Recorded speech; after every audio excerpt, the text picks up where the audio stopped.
ওকে, তো আমি জানি রকস্টার সিনেমার পিরিত গান সবাই দেখে নিয়েছেন। আমি নিজেও গানটার একটা রিয়েকশন ভিডিও বানিয়েছি। যারা ভিডিওটা দেখেন নাই অবশ্যই দেখে আসতে পারেন। সো গানটা তো সবাই দেখেছেন, কিন্তু এই গানে এমন কিছু চমক লুকিয়ে আছে যা আপনারা একদমই খেয়াল করেন নাই। অ্যান্ড আমি এটা 100% গ্যারান্টি দিয়ে বলতে পারি। সো আজকের ভিডিওতে ওই সমস্ত বিষয়গুলো ফ্যান থিওরি দিয়ে উপস্থাপন করব, তাই ভিডিও শেষ পর্যন্ত অবশ্যই দেখবেন। ভিডিও শুরু করার আগে এই ভিডিওতে লাইক আর চ্যানেলটা সাবস্ক্রাইব করতে ভুলবেন না। অ্যান্ড পিন কমেন্টে আমার ফেসবুক পেজের লিংক দেওয়া থাকবে, অবশ্যই ফলো করে আসবেন। তো চলুন ভিডিও শুরু করি। প্রথমে গানটা নিয়ে একটু কথা বলি। পার্সোনালি আমি মনে করেছিলাম একটা ধুমধারাক্কা গান আমরা দেখতে পারবো, কিন্তু রকস্টার সিনেমার টিম আমাকে সহ অনেক মানুষের ধারণাকে ভুল প্রমাণ করে দিয়ে একদম অন্যরকম একটা গান নিয়ে এসেছে। তো পিরিত শিরোনামের এই গানটা হচ্ছে ফোল্ক জনরার একটি গান। প্রেম, বিরহ আর আবেগের গভীর অনুভূতি মুড়িয়ে রয়েছে এই গানে। গানের লিরিক্সগুলো একদম হৃদয় ছুঁয়ে যাওয়ার মতন। আর এই গানের লিরিক্সকে পরিপূর্ণ প্রাণ দান করেছেন প্রান্ত কানের সুর এবং প্রেজেন্টেশন।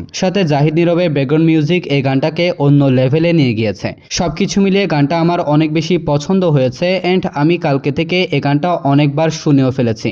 তবে ভাই, এখানে সবচেয়ে অবাক করা ব্যাপার হলো শাকিব খানের অভিনয়। এই মানুষটা সত্যি পুরোপুরি মেথড অ্যাক্টিং এ ঢুকে পড়েছে। একজন ড্রাগ অ্যাডিক্টেড চরিত্রে তার চোখের ভাষা, ফেসিয়াল এক্সপ্রেশন, বডি ল্যাঙ্গুয়েজ সবকিছুতে রয়েছে একটা আলাদা ইন্টেন্সিটি। গানটার মাধ্যমে বোঝাই যাচ্ছে শাকিব খান সিনেমাটার মধ্যে তার অভিনয় রেঞ্জকে অন্য লেভেলে নিয়ে যাবে। সিনেমাটার মধ্যে আমরা শাকিব খানের one of the best performance experience করতে পারবো, আর এতে কোনো সন্দেহ থাকছে না।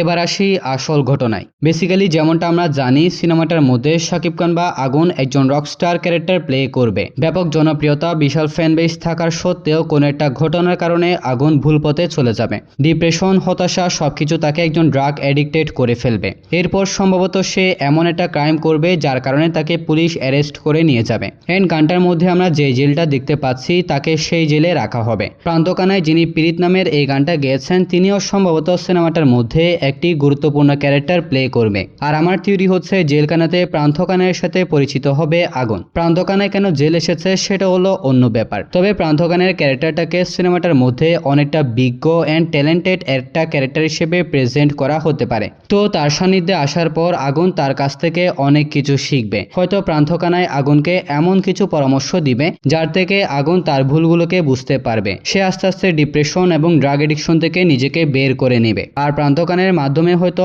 আগুন তার জীবনের ভুলগুলোকে শুধরে নিয়ে নতুন স্বপ্ন দেখতে শুরু করবে। এক কথায় প্রান্ত কানাই আগুনকে অনেক বেশি মোটিভেট করবে, যার প্রভাবে আগুন জেল থেকে বের হয়ে একটা গ্র্যান্ড কামব্যাক করবে। সো এগুলো ছিল আমার থিওরি, দেখা যাক সত্যি হয় কিনা। অন্যদিকে গানের দেওয়ালে একটা বোর্ডে লেখা রয়েছে বাংলাদেশ মুক্তিযোদ্ধা সংসদ। দ্বিতীয় লাইনে লেখা রয়েছে করিম জুট মিলস ইউনিট কমান্ড। আর এখানে লোকেশন রয়েছে ডেমরা, ঢাকা। সো পিরিত নামের এই গানটা যেখানে শুট করা হয়েছে এটা বেসিক্যালি একটা সংরক্ষিত জায়গা, যেখানে মূলত বাংলাদেশের বীর মুক্তিযোদ্ধাদের কল্যাণ এবং মহান মুক্তিযুদ্ধের চেতনা রক্ষায় কাজ করা হয়। কিন্তু এই জুট মিলের জায়গাটা বা বিল্ডিংগুলো অনেকটা জেলখানার মতো দেখতে। আর আলাদা কিছু সেট বানিয়ে সিনেমাটায় সম্পূর্ণ জায়গাটাকে একটা জেলখানা হিসেবে প্রেজেন্ট করা হবে। গানটা এক পর্যায়ে আমরা দেখতে পাই আগুন দেওয়ালে কিছু একটা লিখছে। সো সে সেখানে লিখেছে, তুমি বলো এ জন্ম আমার, তুমি বলো হলো কার উপকার, আমাকে নিয়ে যাও তোমার সাথে। বেসিক্যালি এগুলো রকস্টার সিনেমার একটি গানের লিরিক্স হতে পারে। আর সিনেমাটার মধ্যে আগুন ক্যারেক্টারটা নিজেই গান লিখে আর সেই গানে সুর দেয়। আর জেলখানায় যে লিরিক্সগুলো বা যে লাইনগুলো সে লিখেছে, এই গানটা হয়তো সে জেলে কমপ্লিট করে ফেলবে এবং জেল থেকে বের হওয়ার পর একটি পরিপূর্ণ গান রেডি করবে, যেটা হয়তো সিনেমাটার ওয়ার্ল্ডে একটি হিট গান হিসেবে প্রেজেন্ট করা হবে। গানটার এক পর্যায়ে আমরা কাজী সাব্বিরকে দেখতে পাচ্ছি, যে আগুনের সাথে জেলখানাতে দেখা করতে এসেছে। আর এই ব্যাপারটা আবারও প্রমাণ করে দিচ্ছে কাজী সাব্বির সিনেমাটার মধ্যে আগুনের বেস্ট ফ্রেন্ডের ক্যারেক্টার প্লে করবে। আবারও বলছি, সিনেমাটার মধ্যে তার ক্যারেক্টারটা হতে পারে রকস্টার সিনেমার জিল্লু। সো সম্পূর্ণ গানটার মধ্যে নোটিস করার মতন এই বিষয়গুলাই ছিল। সো ভিডিওটার মধ্যে আপনারা যা কিছু দেখেছেন সবকিছু ফ্যান থিওরি দিয়ে এক্সপ্লেন করেছি, যার কারণে অনেক কিছু সিনেমার সাথে মিলে যেতে পারে, আবার নাও মিলতে পারে।